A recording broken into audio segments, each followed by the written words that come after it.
Surface chemistry. और इस surface chemistry में आपके 3 टॉपिक कवर होते हैं।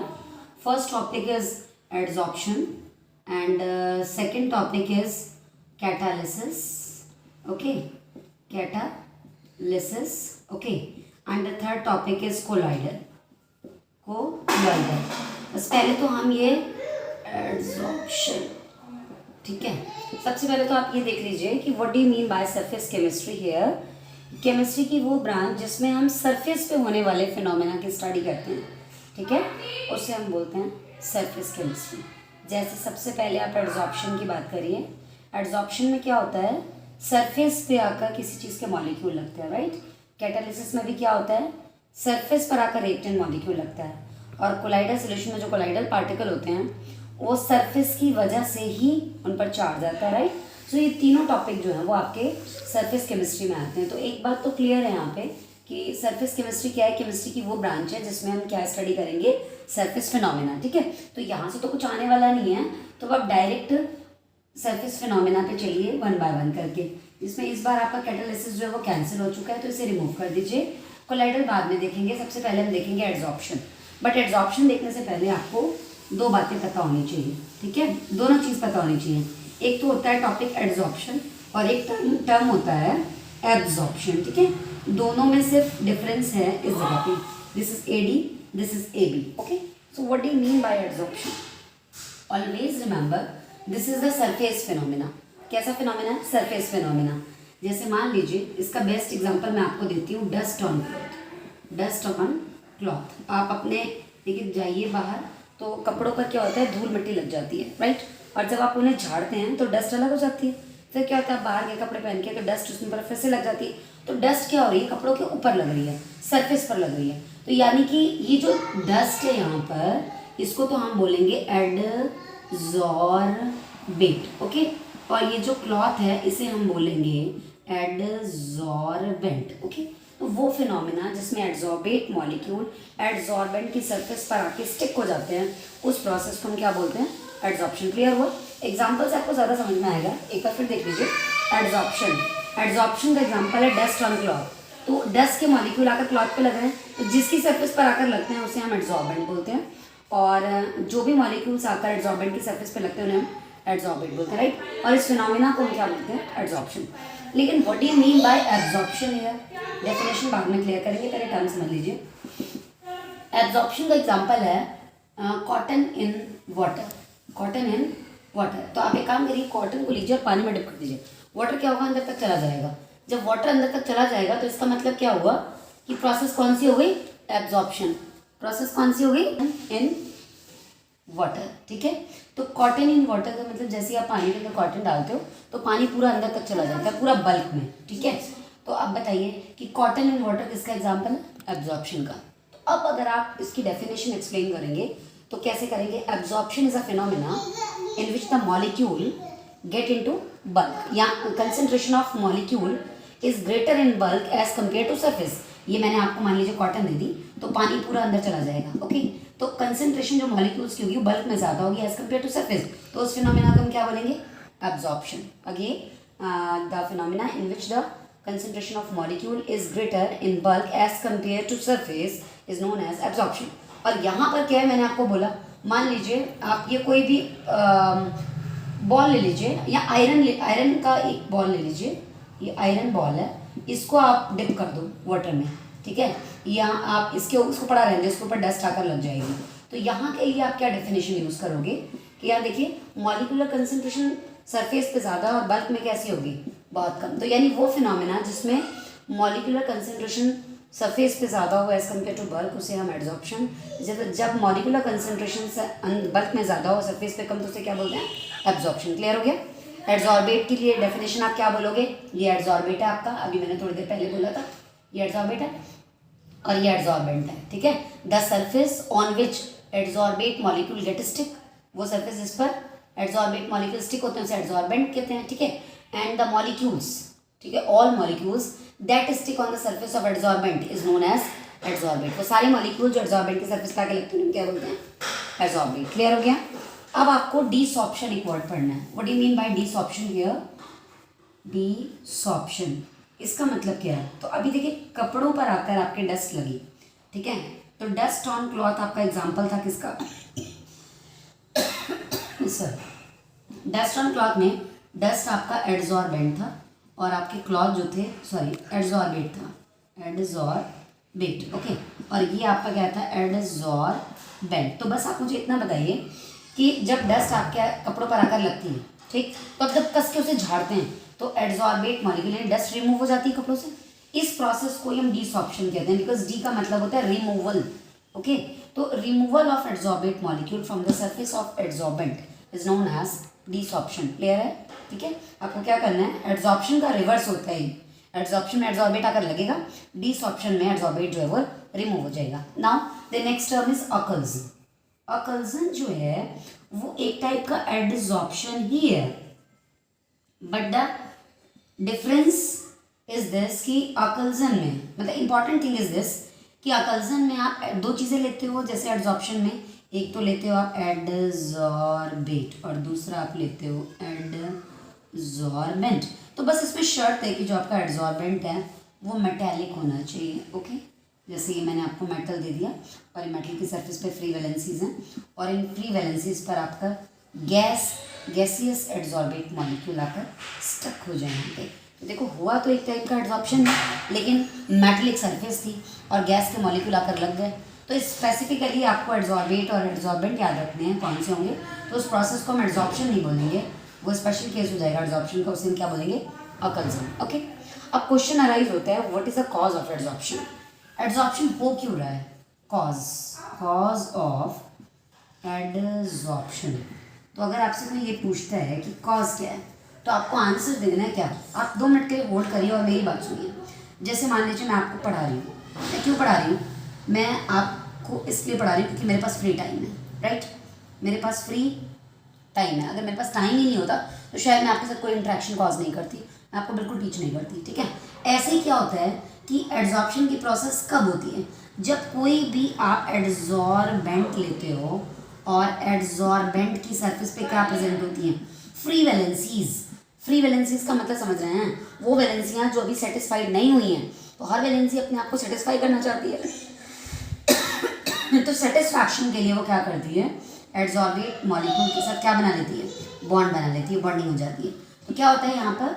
एड्जॉर्बेट मॉलिक्यूल सरफेस पर आकर स्टक हो जाता है। तो अगर आपसे एक नंबर में पूछा जाता है what is the cause of adsorption, तो आपका आंसर होना चाहिए due to free valencies, okay, याद रहेगा आपको, ठीक है।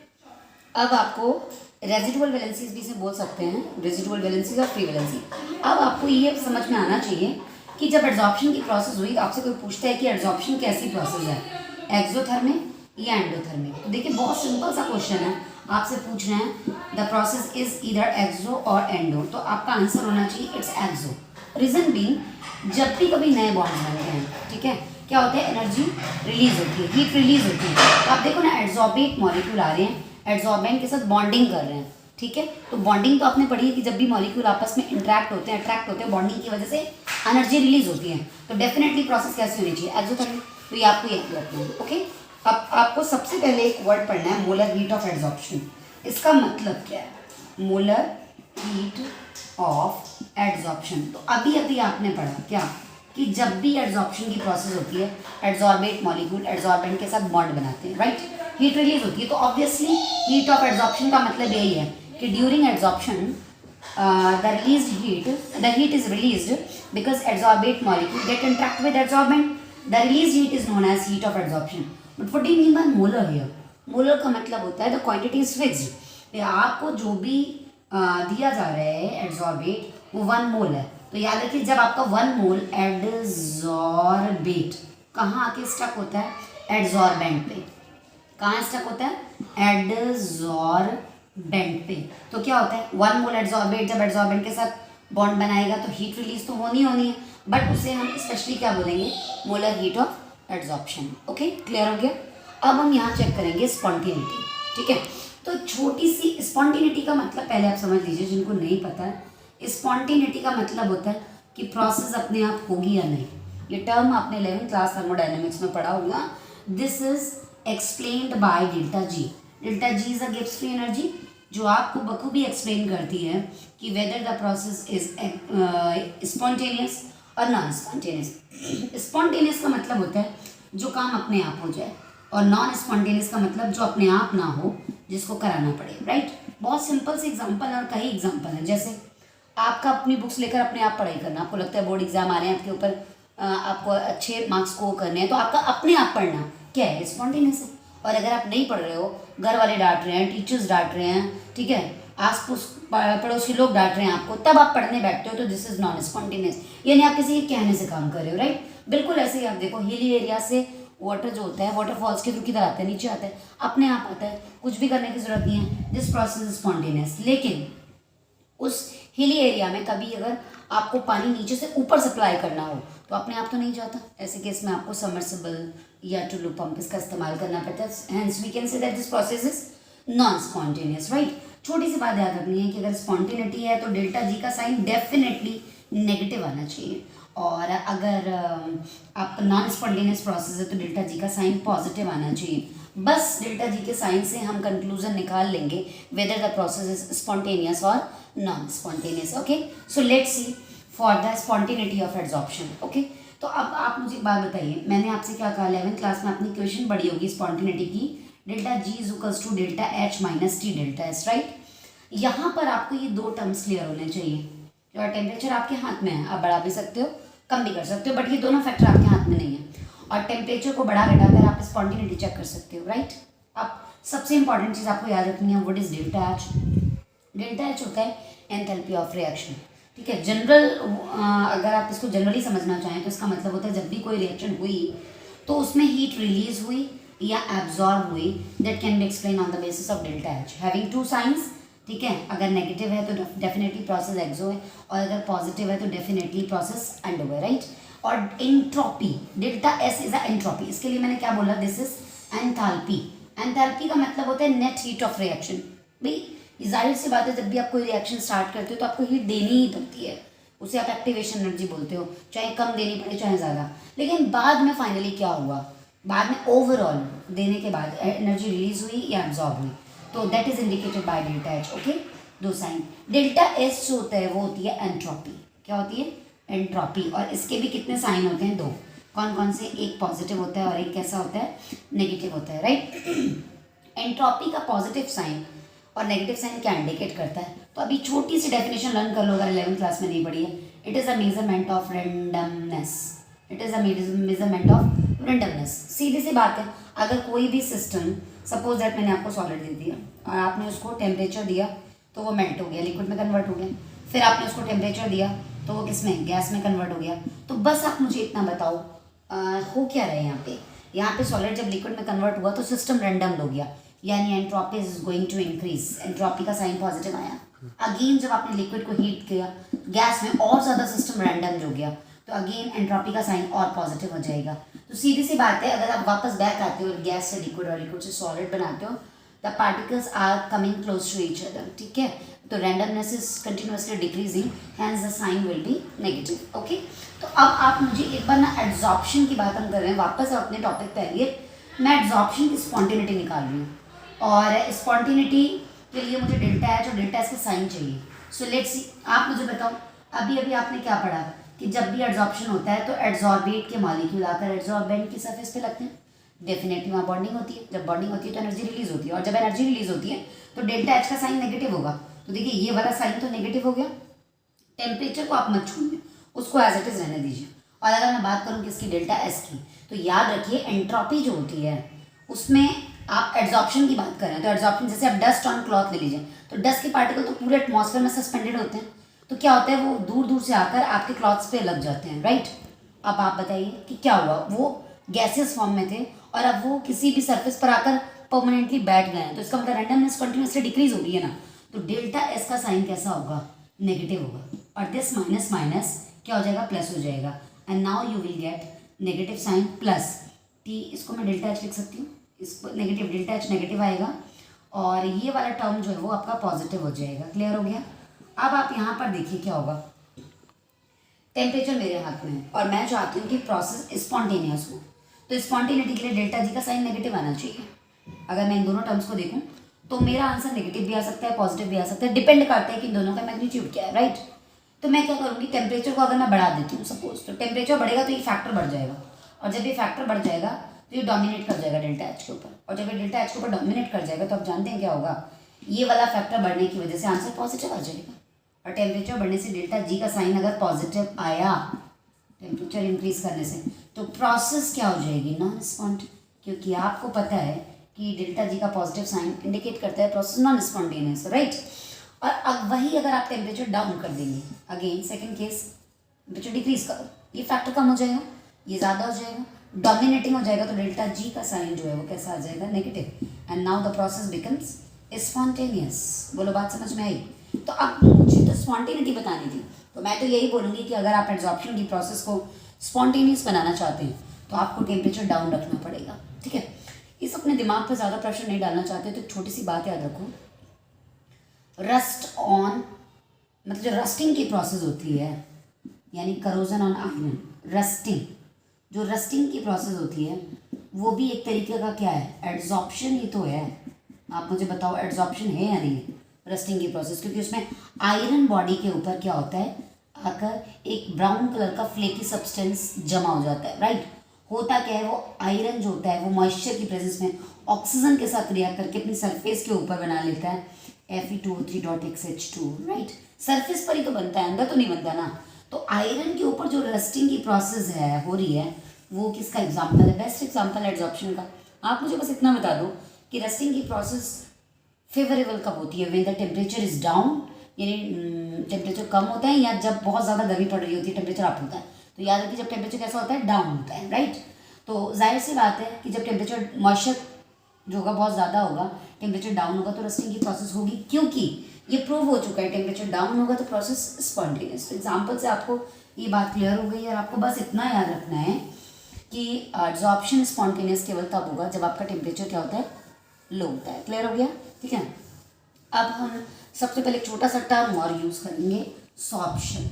Always remember the word sorption is use when adsorption is followed by absorption, ठीक है। जैसे आप देखिए एक छोटी सी बात समझ लीजिए, कभी आप चॉक को पानी में डिप करिए और डिप करके तुरंत निकाल लीजिए, तो सरफेस पर पानी होगा, आप उसको ब्रेक करिए, अंदर बिल्कुल ड्राई होगी। लेकिन अगर आप उसको थोड़ी देर के लिए कॉन्स्टेंटली डिप रहने दीजिए, है ना, तो क्या होगा, पानी अंदर तक चला जाएगा। आप मुझसे ये मत कहिएगा मैम आप उसको पहले ही थोड़ी देर डिप रखती, तो आपने एक बात सुनिए, कॉटन को 2 मिनट भी डिप रखने की जरूरत नहीं है, आप जैसे ही डालोगे पानी अंदर तक चला गया। यानी कहने का मतलब है पानी वेट नहीं करेगा कि पहले बाहर लगूँ फिर अंदर लगूँ। एब्जॉर्प्शन में पानी डायरेक्ट अंदर जाता है, एड्जॉर्प्शन में सरफेस पे मॉलिक्यूल ज़्यादा होते हैं, बल्कि में बहुत कम जाते हैं। लेकिन मैं आपको चौक का एग्जांपल दे रही हूँ, पहले सरफेस पे लगेगा, 10-15 मिनट बाद निकालोगे तो अंदर तक चला जाएगा, बिक जाएगी। इसका मतलब पहले ऐड हुआ फिर बाद में एब्जॉर्प्शन हुआ, and whenever these two process takes place simultaneously then the word sorption is use. ऐसे केस में आप कौन सा वर्ड यूज़ करोगे, सॉर्प्शन। बोल बात क्लियर हुई कि नहीं हुई, राइट। तो अब आपको एग्जाम्पल सारे लर्न हो गए होंगे। एड्जॉर्प्शन का एग्जाम्पल बेस्ट है डस्ट ऑन क्लॉथ, ठीक है, या फिर वाटर ऑन आयरन रॉड। अगर आयरन रॉड को पानी में डिप करते तो पानी अंदर थोड़ी जाएगा, आयरन की रॉड पे तो लगा रहेगा, इसका मतलब एब्जॉर्प्शन का एग्जाम्पल है। एब्जॉर्प्शन में आप बोलोगे कॉटन इन वाटर, और सॉर्प्शन में आप बोलोगे चॉक इन वाटर, ठीक है। और ज़रूरी नहीं है आप चॉक को पानी में ही डालो, आप चॉक को डाई में भी डाल सकते हो।